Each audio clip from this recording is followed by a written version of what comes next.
So welcome to the next lecture on process management, Unit 2, Introduction to Operating Systems.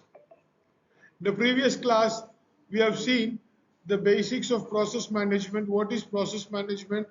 What are the steps that is being taken to create a process, to terminate a process, and so on. Today we'll be seeing about these topics. That is, what is meant by CPU scheduling? What is the criteria for scheduling? What are the different criterias?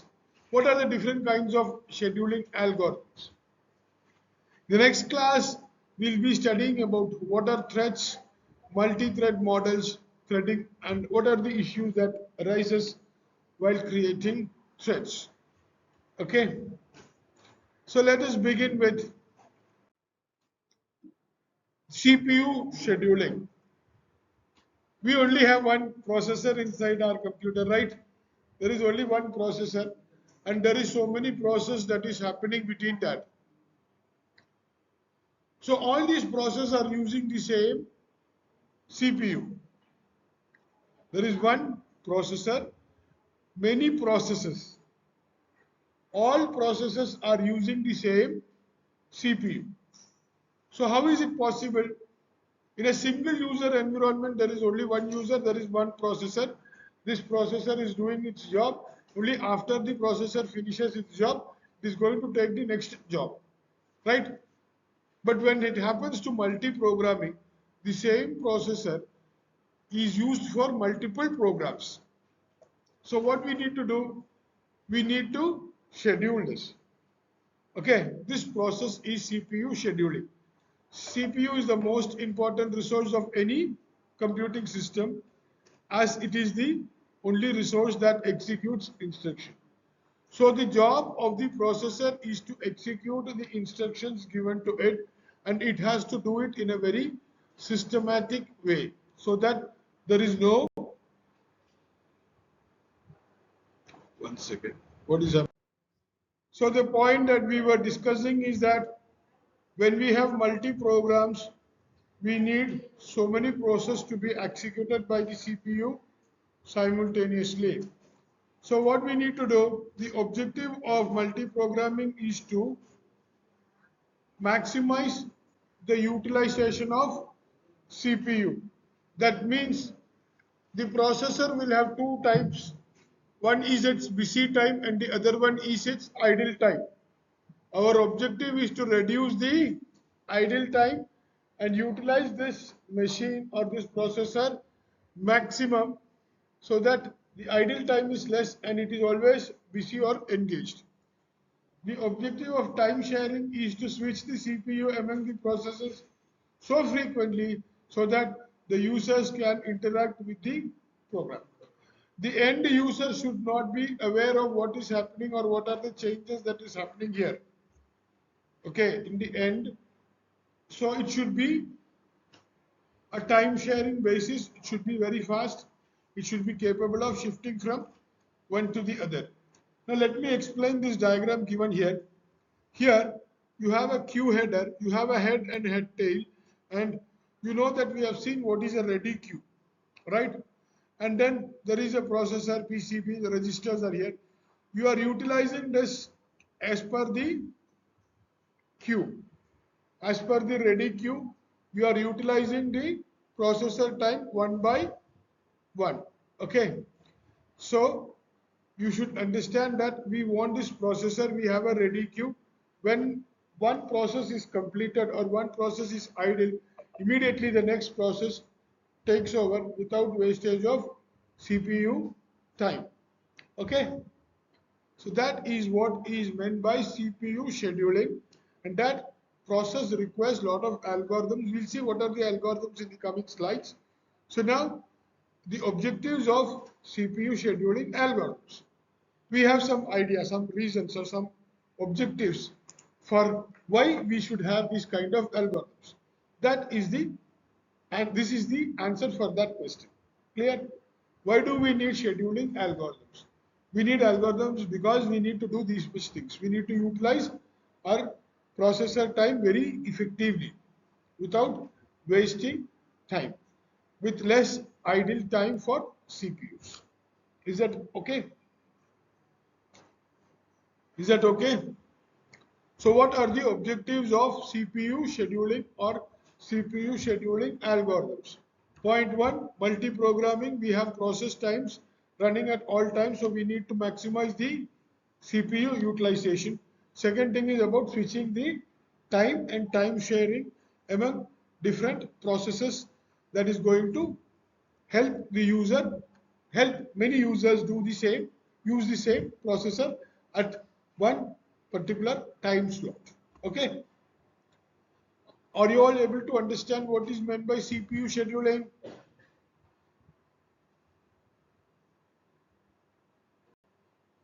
Is that clear?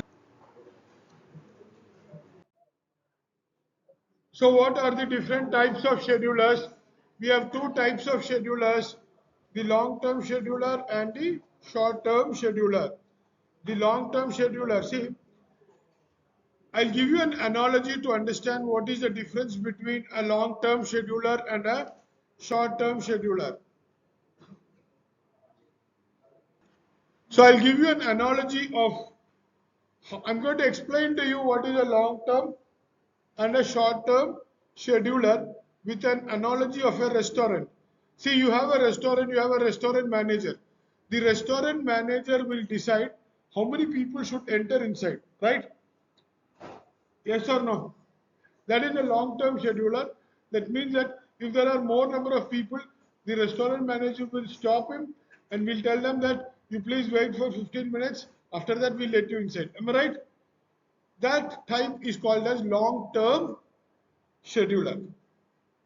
In short-term scheduler is something like a waiter going and getting the food for you, and that short period of time where you are sitting inside the restaurant, you are ordering food and getting the things done. Same thing is happening in a processor or in these two different types. In long-term scheduler, what happens is that we decide on the number of processes which can be accepted in general to a large extent. In short-term schedulers, we are scheduling this process's time for a shorter period of time, how long this process will happen and how it will get over. Okay, so in long-term scheduler, it decides which process should be into admitted into the ready queue for execution. Okay, short term, it selects which process in the ready queue gets the CPU next. This controls the degree of multi-programming. The scheduler selects the process from a process in the memory that are ready to execute and allocates CPU according to that process.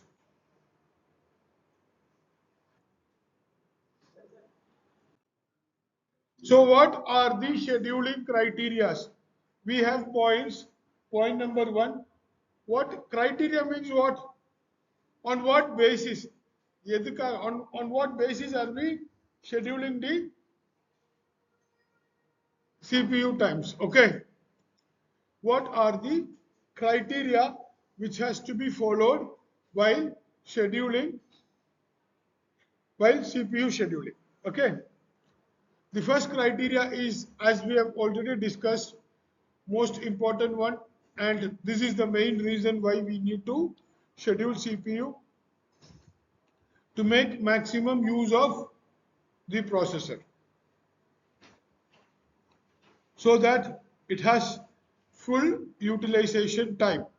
So CPU utilization time is defined as the CPU busy time by the total time for the processor. Now this total time is nothing but busy time plus the idle time. Okay, it includes the idle time. So what we have to do? We have to have something in such a way that CPU is always busy. The CPU busy time should be highest or to the maximum and very little idle time. So this is the first criteria we use to schedule a CPU. So point number one, CPU utilization time, or how much time it is used effectively. Second point number 2 is called as throughput. Okay, so what is throughput?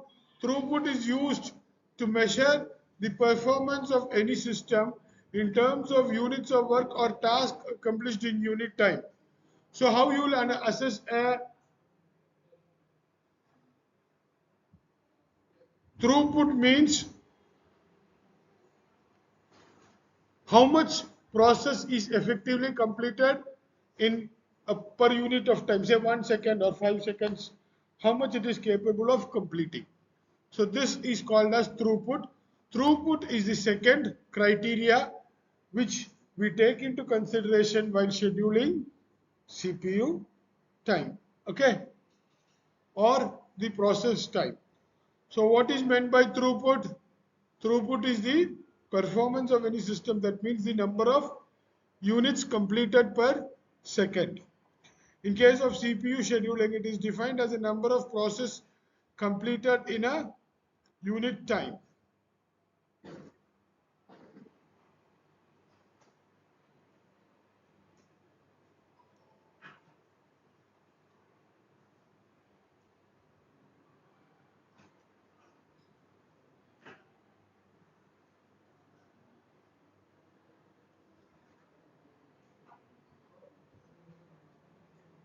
Number of process completed in unit time. Say for example, here we are considering it to be 1 second.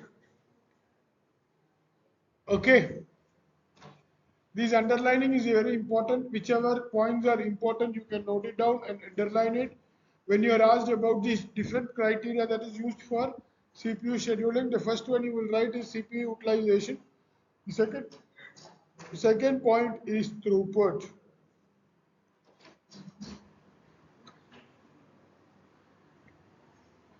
Its value, the throughput value is a positive real number per second per time. For a set of long processes, throughput can be a fractional value, say 0.05 or something, where it is a very short process and that can have integers.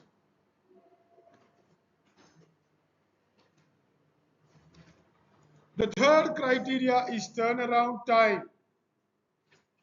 The third criteria that is used for CPU scheduling is turnaround time. Turnaround time is the total time since the process is created to the time of its execution of completion. When a process is created till the process is terminated, we have a time. Now this time is called as turnaround time. Turnaround time starts from the time where the process is created and ends at the point where the process is terminated. Hence it is the sum of the entire things: waiting time in the ready queue, CPU creation, wait time for the input output, and the time for doing the input output operations. Okay, so the turnaround time means the time from where a process has begun to the time when the process is completed. This will include the waiting time in the ready queue, this will include the waiting time for input output operation, and so on. Okay, in the previous class I've taken Microsoft Word as an example to make you understand. So here I'll give you the same thing. If you consider the Word to be a process, when you double click, now what happens? It opens, you are typing, the processor is engaged, it has to wait. All this time is added up together, you are giving a printout. Time taken for that printout to give the print and then become idle. So all these times included together for a single process is called as turnaround time. Am I clear?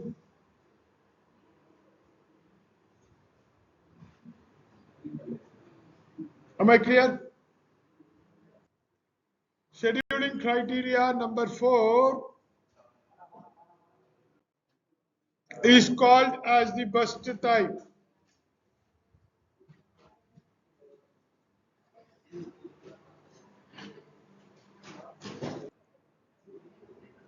So what is burst time? Burst time.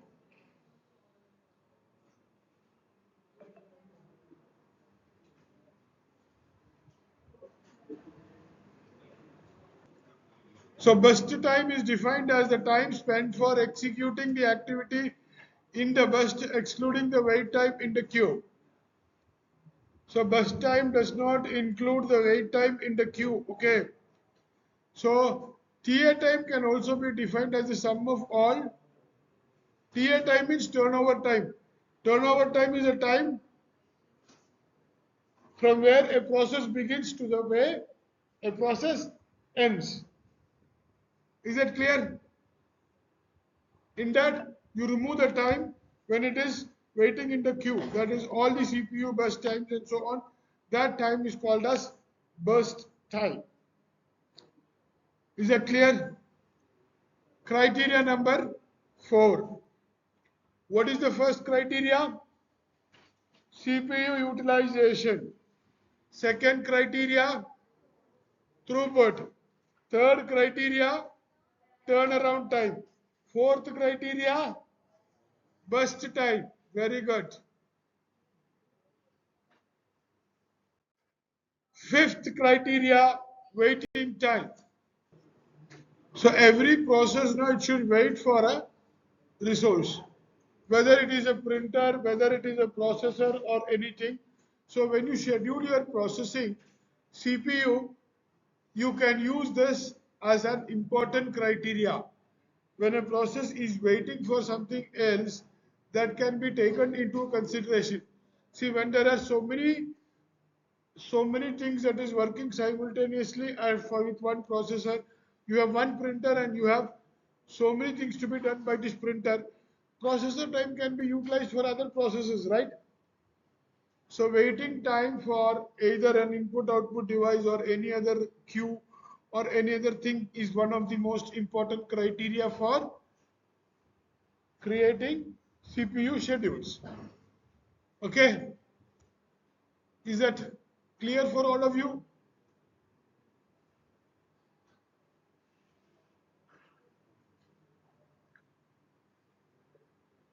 Every resource is generally associated with a queue where processes wait to access the resource.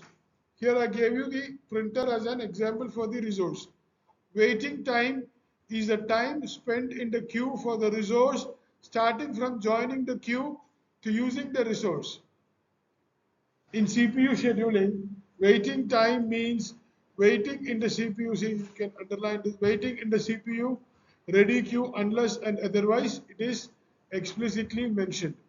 Usually we have a ready queue, right? We have discussed what is ready queue in the previous class. So in scheduling aspects, we will consider this ready queue waiting time as the waiting time in general, and this is one of the important criteria for scheduling CPU. The next criteria number 6, we have only 6 criteria. Sixth criteria is called as response time.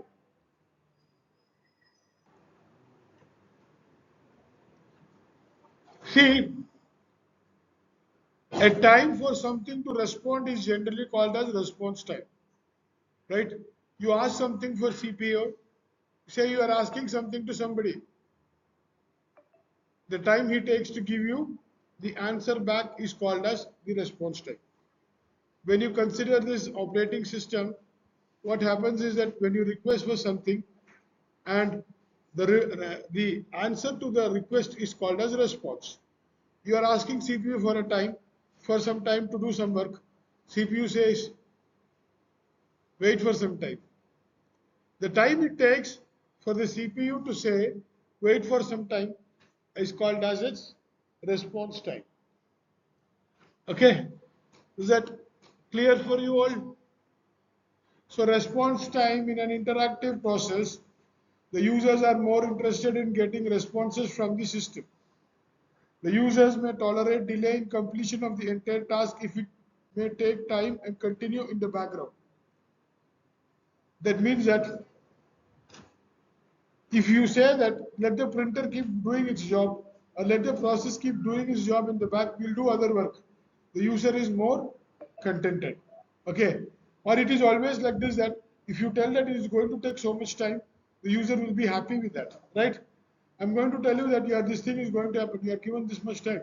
So you know that it is going to happen at this particular time. So that you know that you will wait till that time.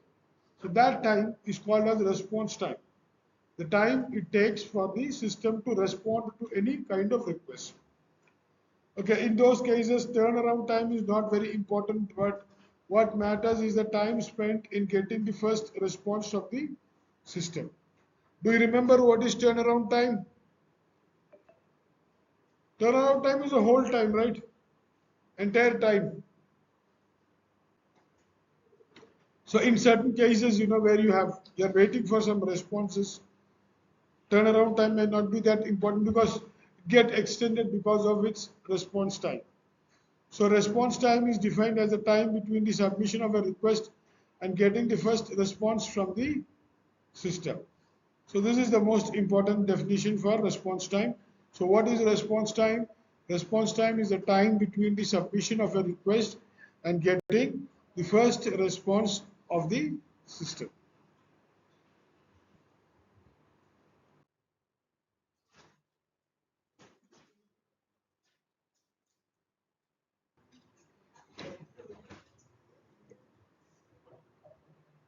The operating system has the responsibility of implementing allocation policies.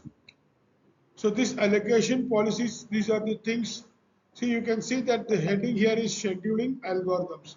So after we have seen the criteria for scheduling,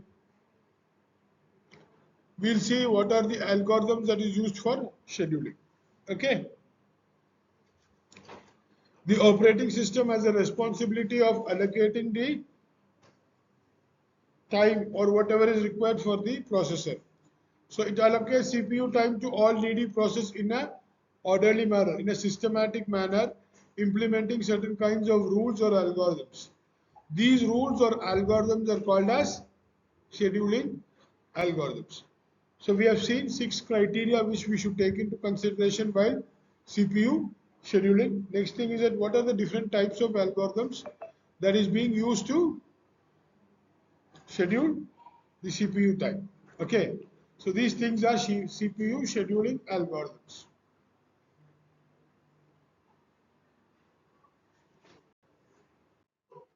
What are the objectives of scheduling algorithms? Next important question. The question is, what are the objectives of scheduling algorithms? Simply means, why do you want to have scheduling algorithms? First thing is that we need to have a systematic allocation, right? If there is no proper scheduling, all things will collapse, right? Imagine you don't have timetable. Any teacher can come and take any class at any time. What will happen? Everything will get collapsed, right? Okay. There will be so many clashes and so on. So we need to prepare a timetable to have the orderly functioning of all classes regularly. I am allotted 2 hours. I am allotted 1 hour. Same way another teacher is allotted 1 hour. At that particular time, the teacher comes and teaches and goes, right? Okay, so this creation of timetable, for example, can be considered as a scheduling algorithm. So you need to have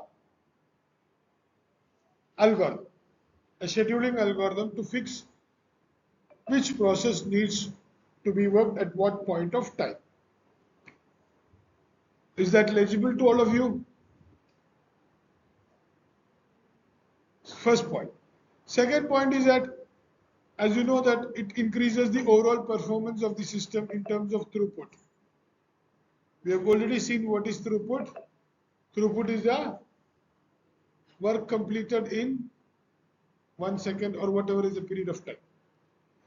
And to what extent we can use multiple programs. The degree of multi-programming that can be done in the CPU. So these are the two objectives that you have to keep in mind when you write algorithms. whatever kind of algorithms you write, you should have certain objectives. Okay? Objective means the aim of the experiment. What should be the output of the algorithm? Or what is that is expected out of this algorithm? Okay? So we have seen 6 scheduling criteria. These criteria are meant to be kept in mind while creating or scheduling CPU time. The next one is scheduling algorithms. The algorithms are the automated system through which we can analyze how effective the CPU is utilized. Okay.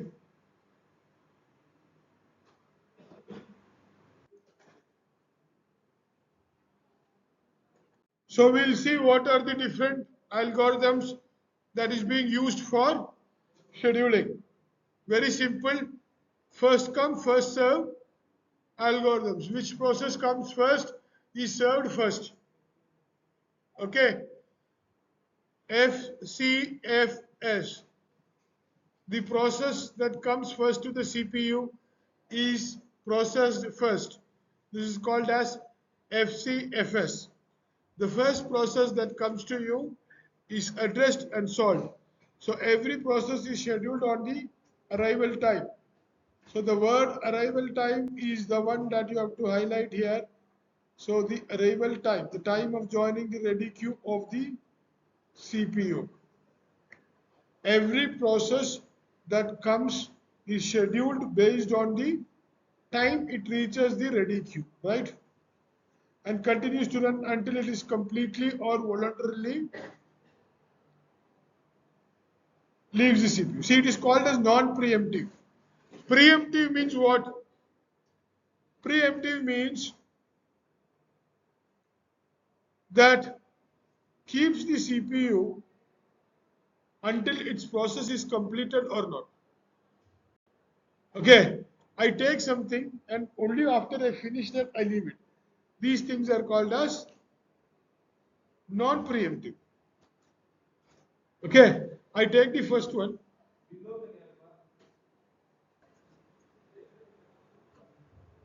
The second type of scheduling algorithm is called as SJFA. That means that SJ means shortest job first. Which process requires shortest time that is being given the processor so that all short processes will be completed right very fast. So instead of using the first come first serve basis, in the ready queue itself, which process requires shortest period of time that is being taken and processed first. This type of algorithm is called as SJF, which means it is the shortest job first algorithm.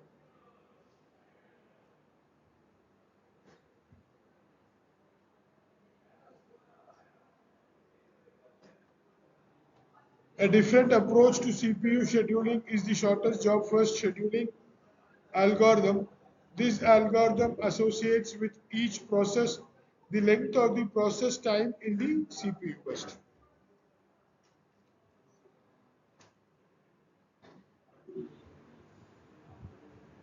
The shortest job will complete its execution quickly and reduce the wait time for the next candidate. The SJF algorithm can either be preemptive or non-preemptive.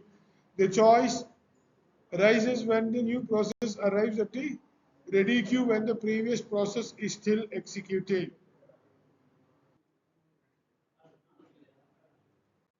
The next very famous algorithm is known as round robin algorithm. Round robin algorithm is used for so many time sharing systems. Okay.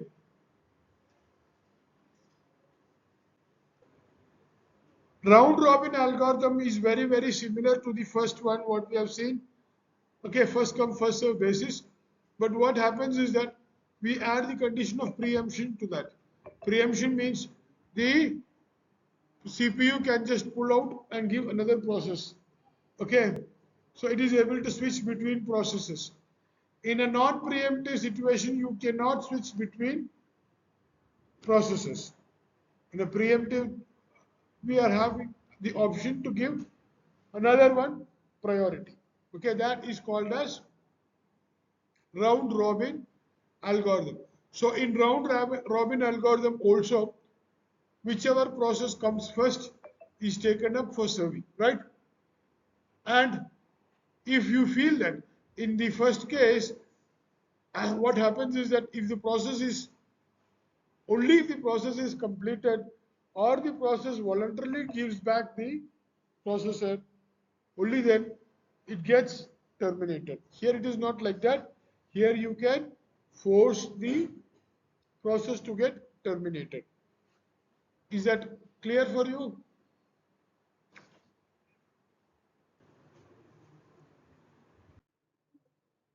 So in round robin, no process is allocated to the CPU for more than a particular quantum period of time. Okay, it's only a runnable time. I told you round robin algorithm is preemptive. That means that it can be stopped forcibly by the CPU. Okay, if the process CPU's burst time exceeds one time quantum, that is one period of time, the process is preempted. Preempted means it is stopped and put back in the ready queue. Right? Whatever comes first is taken. It is given one particular time. It has to get executed within the particular time. If it is not executed within the particular time, it is stopped and put back in the ready queue. This kind of algorithm is called as round robin algorithm. Understood? You want me to explain again? There is a process P. It takes, say, 1 second. But the quantum time is only 0.5 seconds. What it will do? It will break this, and what it will put? It will put back this into the ready queue. Okay?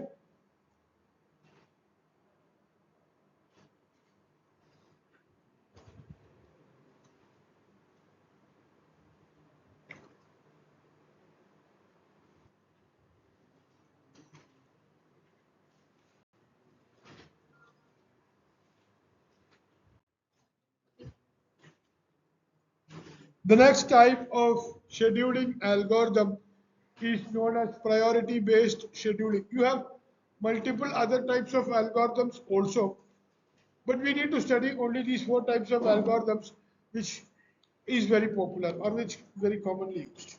Okay, so apart from your process ID, each process is given a priority number, which is most important, that is given most importance. Okay, so according to that, it is being scheduled. So scheduling according to the basis of priority or which is more important, that type of scheduling is called as priority based scheduling. We have four types of scheduling we have seen. First one is that whichever comes first, that is being executed first. Second type is the shortest one first, which requires smaller amount of time, is given the first preference. The third type, the round robin algorithm, is the first type with a condition that it can be preempted. The fourth one is based upon a priority number, which is most important, that is given the first one. In this priority based algorithms, we have multiple types of algorithms, but we may not have enough. We don't need to have this beyond our scope of study. These things will be too large for you to study. So that is not included in our study. Is that okay?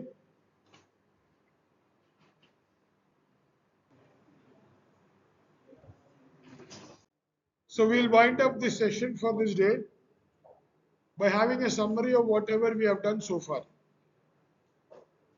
We have learned today what is CPU scheduling.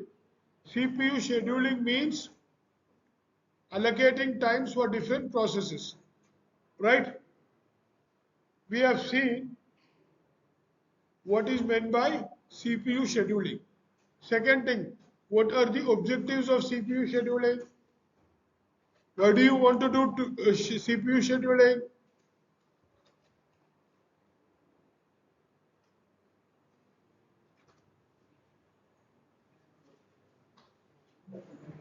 Give me answers.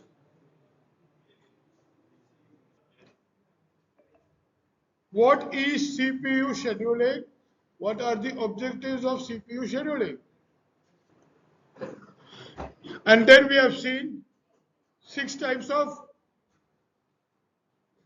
scheduling criteria. What are the things that you have to keep in mind while scheduling? Then we have seen scheduling algorithms. Any questions?